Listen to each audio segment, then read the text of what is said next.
Hello and welcome to a very special B1M video all about what the EU referendum means to the construction industry. This is a two-part piece. Here I'm joined by Gisela Stuart, who is Labour MP for Birmingham Edgbaston and also chairwoman of the Vote Leave campaign. Thank you very much for being with us, Gisela. Obviously there's a number of factors that could impact on the construction industry, too many for a short video, but just want to talk about some of the top three, as it were. The first one being uncertainty. There's been a lot said in the construction industry press and by some leaders of the construction industry that a vote to leave would cause uncertainty in terms of projects being progressed, in terms of funding and investments, in terms of European Investment Bank funding.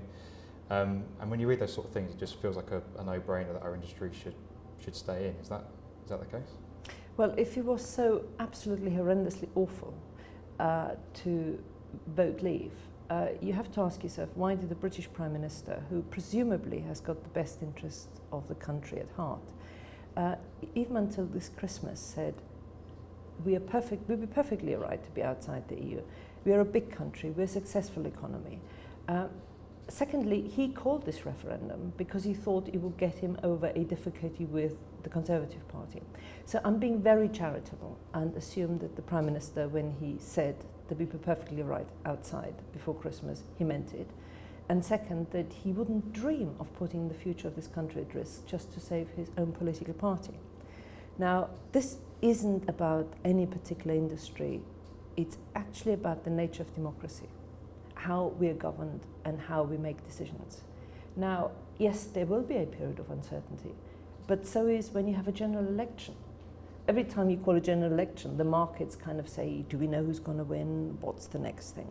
But the key thing for me is economic success is in liberal democracies, and liberal democracies are free. Capital flow comes into London as part of global movement. People come into London because of global movement of services and people themselves. You look at the London housing market, the London construction market. Are you telling me that it depends on the EU? Actually, it doesn't. It's international. Well, the CEO of Land Securities are one of the biggest commercial property companies in the UK. In fact, they are the biggest. I mean, obviously, he may have a political view, but he said a vote to leave the EU is a vote for years of economic uncertainty, an immediate fall in occupier demand, fall in commercial property values. Years of uncertainty is a bit more than a general election, isn't it? I find this really quite extraordinary because the Treasury can't even forecast 6 months ahead. The IMF makes consistently mistakes on a 3-monthly basis. The Bank of England keeps reviewing its figures constantly. And here we have both the Treasury that's going to tell me what it's going to be like in 2020, and an industry that forecasts a nosedive. Now, there may be structural problems with the UK economy, a skills shortage, a land shortage. We've got problems with our planning laws and regulations. Absolutely. We still haven't reduced the debt as much as we should have done. But if we're part of the European Union, even though we're not part of the single currency, we are not insulated from their demands and from their instability. So if anybody tells you that this is good for trade, I say, trade existed before the EU. Trade will continue to exist after that. The notion that the big global blocs, which we had in the last century, are still suitable for this century, just isn't appropriate anymore. And big businesses like cartels, they're like lobbying, and they're like other big institutions. So, of course, the big corporate companies like Brussels, because Brussels is not democratically accountable. They can deal with officials rather than with these irritating things called people who are elected. Big boys like other big clubs. So, of course, big companies want to be in big institutions.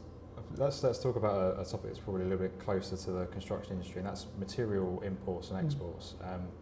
There's been various figures banded around. People say something like 20% of the materials used on construction projects in the UK are imported from overseas. Obviously, a lot of that comes from the trade agreement we have with, or the free trade movement within the European Union. And people talk about, in the event of a vote to leave, the pound would fall and make material imports more expensive and make exports more difficult because the free trade with the EU has disappeared. Again, it just does that make it feel like a no-brainer that construction should stay? I find it very difficult that within one sentence you argue that the falling of the pound will be bad for imports and for exports. It can't be both. If the exchange rate shifts, then something becomes more expensive and the other thing becomes cheaper. What is at heart is what the kind of trade conditions are. Now, since the introduction of the WTO, the World Trade Organizations, punitive tariffs are no longer allowed.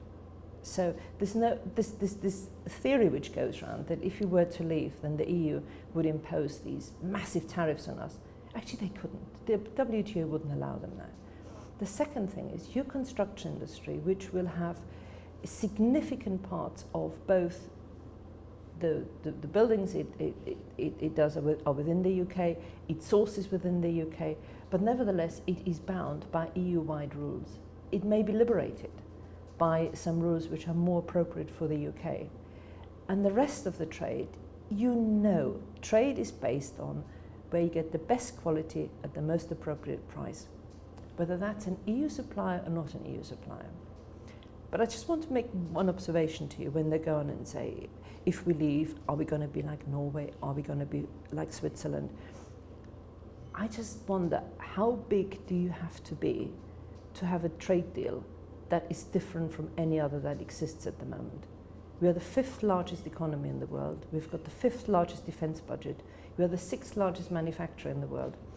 And there's a little country called the United States of America with whom we at the moment have no trade deal.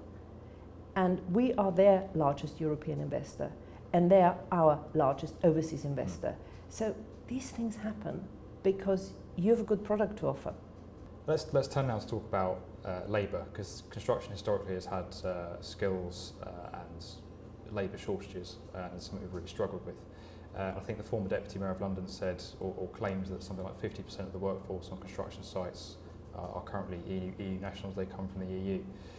Surely a vote to leave is making the ability to get this labour more difficult, and it's going to affect delivery of projects here in the UK. Oh, I think it's an extremely valid point you make. I remember going on the building site for the Queen Elizabeth Hospital in my constituency, and I just walked through there and I'd said, this is a Baedeker's Guide to Europe. But what that actually is a reflection of a deep fault line in the way we run the United Kingdom economy. If you continuously think that you can deal with skill shortages by importing labour who have the skills, and at the same time not train your own young people, then you're creating problems. I'm a Birmingham MP. We are the fastest growing youngest city in Europe. 30% of the population is under the age of 15, 40% under the age of 25. Surely if we have a skills shortage, it is up to us to train the plumbers and the electricians and the plasterers and the bricklayers. Obviously that takes time, and I think we're talking about the immediate effect of leaving. If we never start, well, actually you make a really important point here, because we are used to notions of general elections, the ballot box, tip it out, count the votes, removal van goes up 10 Downing Street the next day, or poor David Cameron finds, oh my God, I made all these promises and there's no coalition and I have to keep them all and I'm still here for another 5 years. The referendum is quite different. On the 24th of June, the government will have a mandate to start negotiations. And nothing will change for quite a bit because you start the talks. So any European worker who's here, any Brit who lives in France and Spain, all those rights will continue. They will continue to exist. This isn't that suddenly on this day. No, absolutely. Stops. Do you think that obviously the signal it sends out will have an immediate impact, in global press, in global markets, in markets here? Do you think we'll create more of if we do vote to leave, create more of a magnet to the UK in that period of time for more people trying to get into the UK before we negotiate our exit? I think that's a very serious question, which somehow we have to. I don't know what the precise way you deal with that. But you do have a problem if you've got an average hourly wage rate of £1 in Romania, and you've got a living wage in the United Kingdom which is more than 10 times that, then you do have a brief period of great pull factors, and that is something which we have to handle. But in terms of your construction industry, in the long-term skilled labour, whether we're in or out, we have to stop that seepage of skills in this country. And if we do vote Brexit, it just means that we've got even more of an impetus to start training here. Absolutely. Just a final question for May. Obviously, you were born in Germany. You came over here in the 1970s. You've obviously given a huge amount of public service to our country since 1997. And during that time, you spent some time in Brussels, and I believe it was actually that experience that now has led you to advocate us leaving the EU. Obviously, you're very passionate about Britain leaving the EU. We've seen a lot of you with Boris and on different battle buses around the country and things. Do you think Germany should leave the EU? I actually think Germany should consider whether it should continue to have the euro. I think the current structure of the euro, of the countries which are part of it, has got enormous tensions.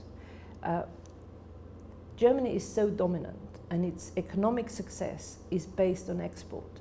And the economic model on which the whole Eurozone is operating means that even if all the other countries behaved like the Germans, it wouldn't work because someone somewhere's got to buy.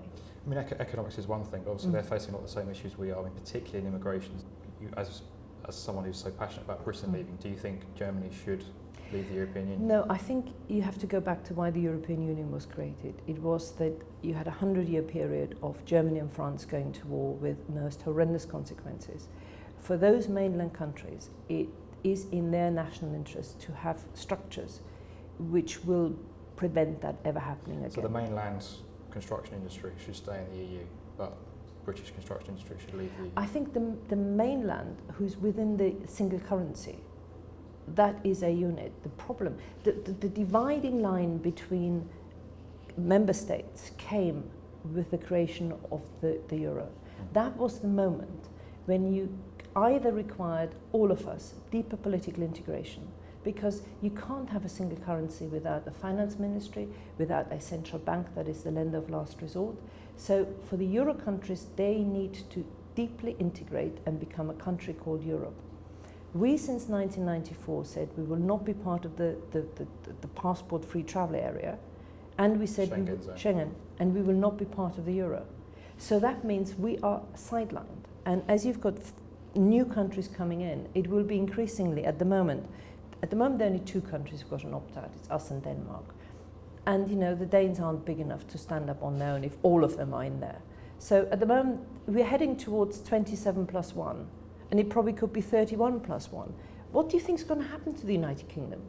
It will be on the periphery of decision making. And the euro at the moment is still not working. You know, 50% of youth unemployment in Greece, 40% in Spain. That is just, I mean, I as a parent find that unforgivable. But if they have got any chance of making that work, they have to become the country called Europe, of which the British people have never said they want to be part of. Gisela Stuart, thank you very much for talking to us. Much appreciated. Pleasure. Don't forget to watch the other part of this video where we are talking to the Remain campaign. If you're interested in what the B1M are doing, don't forget to check out some of our other videos and subscribe.